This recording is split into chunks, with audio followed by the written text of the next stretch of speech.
एकदम से वो सामने क्या पाता है, राहुल का भूत आता है उसके सामने।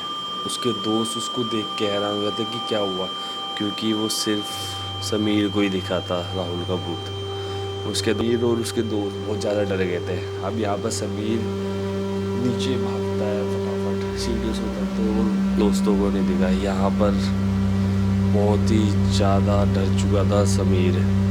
अब तो hello friends, welcome back to my YouTube channel, it's Manish Rock. तो मैं लेके आया हूँ दोबारा से आपके लिए एक हॉरर स्टोरी, जो कि आपका दूसरा पार्ट है, खतरनाक हवेली, जो कि राज से भरी हवेली, जो कि इसका टाइटल था। उसका दूसरा पार्ट आप लोगों ने बोला कि इसका दूसरा पार्ट लेके आओ, तो मैं लेके आया हूँ जल्दी से उसका दूसरा पार्ट, जिसमें कि आपको पता है कि राहुल जो कि हवेली के अंदर गया था, वो निकल नहीं पाया कभी भी, और उसको गांव वालों ने भी ढूंढा, पर कोई पता नहीं कि राहुल गया तो गया कहाँ।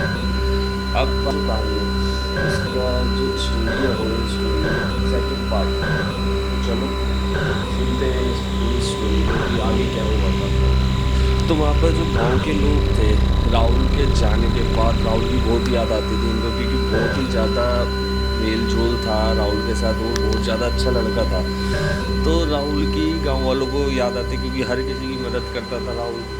पर वो नज़रअंदाज कर देते थे इस चीज़ को। हवेली जब उनके दिमाग में आती थी कि हवेली, तो वो इस चीज़ को भूल गए, धीरे धीरे धीरे धीरे भूलते जा रहे थे। पर कहीं ना कहीं राहुल की याद उनके आती थी। ठीक है, तो अब यहाँ पर गांव जो है उनका, उस गांव में एक समीर नाम का लड़का आता है, जो नया नया आया होता है। उसकी वहाँ पर और लड़कों से भी दोस्ती होती है, मतलब शहर से आया होता है। वो अपनी शॉप खोली थी उसने वहाँ पर, अपनी छोटी मोटी शॉप खोल के वहाँ पर चला रहा था, फ़ोटो स्टेट वगैरह की। तो उसकी वहाँ पर वहाँ के लड़कों से भी मतलब अच्छी यारी दोस्ती हो जाती है। अब समीर ने ये किस्सा सुना गांव वालों से कि राहुल के बारे में सारा कुछ सुना, पर समीर को इसमें यकीन नहीं हुआ कि ऐसा कुछ नहीं हो सकता, सब अफवाह ही है। यहाँ पर समीर कुछ सोचता है कि मैं भी जाके देखूँगा हवेली में ऐसा है क्या। यहाँ पर वो अपने दोस्तों के साथ हवेली के पास जाने का फैसला करता है, और उसी रात जो है समीर अपने दोस्तों के साथ हवेली में एंटर करता है। आप होता क्या है, आगे बने रहें और सुनना ज़रूर है पूरा, क्योंकि ये बिल्कुल चौंका देने वाली घटना है। उसके बाद जो है, अब बात क्या, समीर और उसके दोस्त एंटर कर चुके हैं हवेली में। जैसे ही वो एंटर करते हैं, उनको कुछ अजीब सा महसूस होने लगता है कि यहाँ पे कुछ नेगेटिविटी या फिर कुछ ऐसा है, मतलब मतलब वो समझ चुके थे यहाँ पर कुछ ना कुछ तो गलत हुआ है और होता है। अब यहाँ पर वो आगे बढ़ते हैं, और यहाँ पर समीर पूरा हौसला दिखाते हुए अपने दोस्तों के साथ आगे बढ़ता है। तो वो आगे सीढ़ियों पे जाता है जहाँ तक राहुल भी पहुँचा था।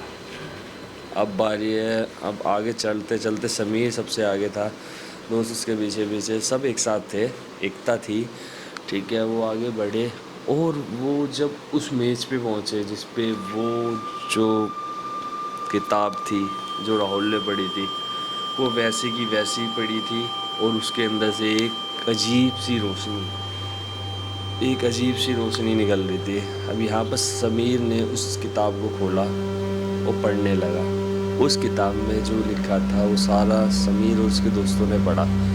उसमें सारा कुछ लिखा था कि इस हवेली को शापित किया गया है, और यहाँ पर शैतान भूत वगैरह वास करते हैं, और जो कि हर रात को एक नया शिकार ढूंढने की ताक में रहता है, और कुछ ना कहीं से ये कर लेता है। ठीक है, किसी न किसी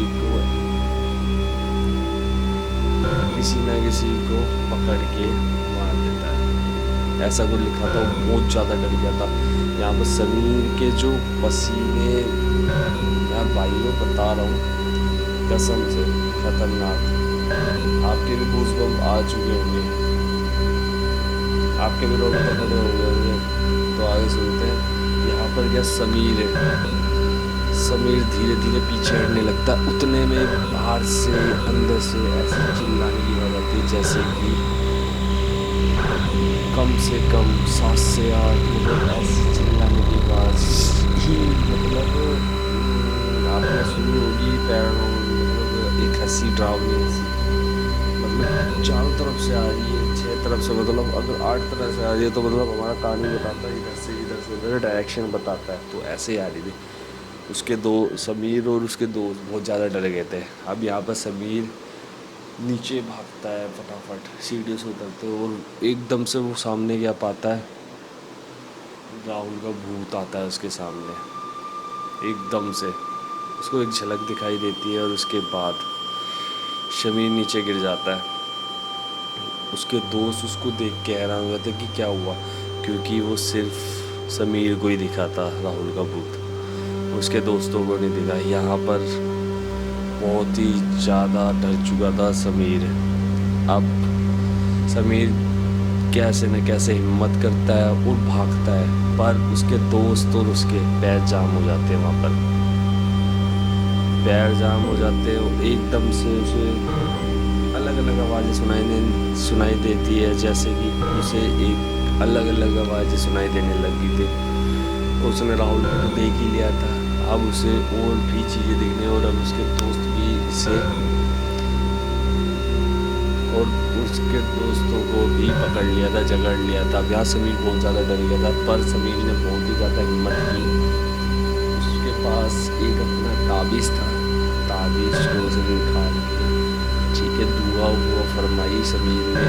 ठीक है वहाँ पर कुछ ना कुछ किया ऐसा, उसने बहुत ज़्यादा लड़ा, वो नेगेटिव से बहुत ज़्यादा लड़ा, जिससे वो चारों बेहोश हो गए थे। समीर उसके जो 3 दोस्त गए थे उनको उन आत्माओं ने बाहर फेंक दिया था। और उनकी सुबह जब आँख खुली, वो गांव में जाके ये सब बताते तो गांव वाले में से कोई भी यकीन नहीं करता उनकी बातों पे। पर समीर ने बहुत कुछ देख लिया था। समीर और उसके दोस्त, ये जो चीज़ें थी उनके दिल में कहीं छुपी रह गई थी कि ऐसा कैसे हो सकता है। हवेली के अंदर गए भी और मतलब सब कुछ उन्होंने देखा, पर उनकी बातें किसी ने भी नहीं मानी। और समीर उसके बाद कभी भी उस हवेली की तरफ आंख उठा के भी देखा ना, आसपास भटका, क्योंकि जो उसके साथ हुआ था उसके अंदर कहीं एक डर बैठ गया था। तो उसके बाद वो कभी भी उस हवेली की तरफ नहीं गया। फ्रेंड्स, आपने ये कहानी पूरी सुनी होगी, आई होप आप सब भाइयों को अच्छी लगी होगी। तो बताएं इस कहानी में जो भी घटना घटी आपको क्या लगता है इसके बारे में, कमेंट में ज़रूर करके बताना। और अगली वीडियो तक के लिए अलविदा।